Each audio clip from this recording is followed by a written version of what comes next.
ஓம் ஸ்ரீ குருபியோ நமக. ஓம் ஸ்ரீ மகா பெரியவா சரணம். பிப்ரவரி 9 தை அமாவாசை.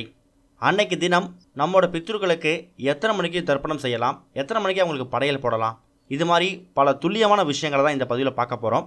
அதனால் கடைசி வரைக்கும் ஸ்கிப் பண்ணாமல் பாருங்கள். பல பேருக்கு இது பயனுள்ள தகவலாகவும் இருக்கும். வர வெள்ளிக்கிழமை பிப்ரவரி 9ஆம் தேதி தை அமாவாசை அப்படிங்கிறது காலையில் 7:52க்கு பிறகு தான் பிறக்குது. அதனால் காலை 8 மணிக்கு மேலே தான் தை அமாவாசை இருக்குது. அது மறுநாள் விடிய காலை 4:34 வரைக்கும் இருக்கிறதால 9ஆம் தேதி முழுக்க நமக்கு தை அமாவாசையாக இருக்குது. சரி, காலையில் 8 மணிக்கு தை அமாவாசை பிறக்குது அப்படின்னா எத்தனை மணிக்கு நம்மளோட பித்ருக்களுக்கு தர்ப்பணம் கொடுக்கலாம் அப்படிங்கிற கேள்வி வரும். காலையில் 8 மணிலேருந்து மதியம் 1 மணிக்குள்ளே இந்த இடைப்பட்ட நேரங்களை பயன்படுத்தி நீங்கள் தர்ப்பணம் கொடுக்கலாம். அதுலேயும் ஒரு சிறந்த நேரமா அப்படின்னு கேட்டிங்கன்னா அதுக்கும் ஒரு நேரம் இருக்குது. காலையில் 11:30 மணியில் இருந்து மதியம் 12:30 மணி வரை இந்த நேரத்தில் நீங்கள் தர்ப்பணம் கொடுத்தீங்க அப்படின்னா கண்டிப்பாக அது பித்ருக்களுக்கு உடனே போய் சேரும் அப்படிங்கிறது நம்பிக்கை. அதனால் 8 மணிலேருந்து 1 மணிக்குள்ளே தர்ப்பணம் கொடுத்தாலும் முடிஞ்சவங்க காலை 11:30 மணிலேருந்து 12:30 மணி இந்த இடைப்பட்ட நேரத்தில் தர்ப்பணம் கொடுக்கறத கொஞ்சம் பயன்படுத்திக்கிட்டிங்கன்னா பித்ருக்களுக்கு அது உடனே போய் சேரும். அடுத்ததாக பித்ருக்களுக்கு படையல் போடக்கூடிய நேரம், அதாவது சாப்பாடு செஞ்சு பரிமாறுறது, அது மதியம் 1:15 மணிலேருந்து 3 மணி வரைக்கும். இந்த இடைப்பட்ட நேரங்களில் பித்ருக்களுக்கு நீங்கள் படையல் போடலாம். இன்னொரு பக்கம் மாலை நேரத்தில் விளக்கேற்றி வைக்கும்போது சாயங்காலம் 6:30 மணிலேருந்து 7:30 மணி வரைக்கும் இந்த இடைப்பட்ட நேரங்களில் உங்கள் வீட்டில் நீங்கள் பூஜையில் விளக்கேற்றி வைக்கலாம்.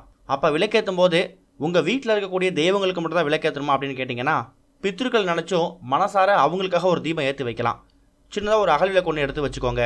அந்த அகல் விளக்கில் சுத்தமான நல்லெண்ணெய், முடிஞ்சால் பசுனை ஊற்றி ஒரே ஒரு திரி போட்டு தீபம் ஏற்றி, இது என் பித்ருக்களுக்காக நான் ஏற்றக்கூடிய தீபம்னு மனசார நினச்சிக்கிட்டு ஏற்றுங்க. கண்டிப்பாக அந்த தீபத்தை பித்ருக்கள் ஏற்றுப்பாங்க. இதுக்கு இடைப்பட்ட நேரங்களில் அன்னைக்கு உங்களால் முடிஞ்ச அளவுக்கு தானம் பண்ணுங்கள். ஏதாவது ஒரு ஜீவராசிக்கு உங்களால் முடிஞ்ச பொருளை தானம் பண்ணுங்கள்.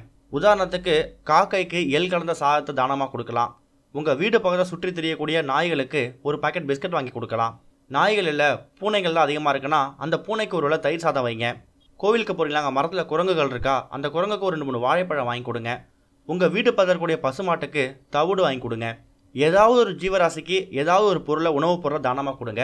அது பித்ருக்கள் நாம் கொடுக்கக்கூடிய ஒரு தானமாக தான் இருக்கும்.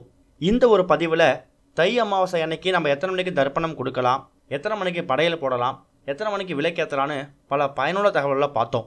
இது உங்களை மாதிரியே ஒரு 4 பேருக்கு பயன்படும். அதனால் தயவு செஞ்சு இந்த வீடியோவை பயன்படக்கூடிய நபர்களுக்கு ஷேர் பண்ணுங்கள். உங்கள் பித்ருக்களோட ஆசி கண்டிப்பாக உங்களுக்கு கிடைக்கும்.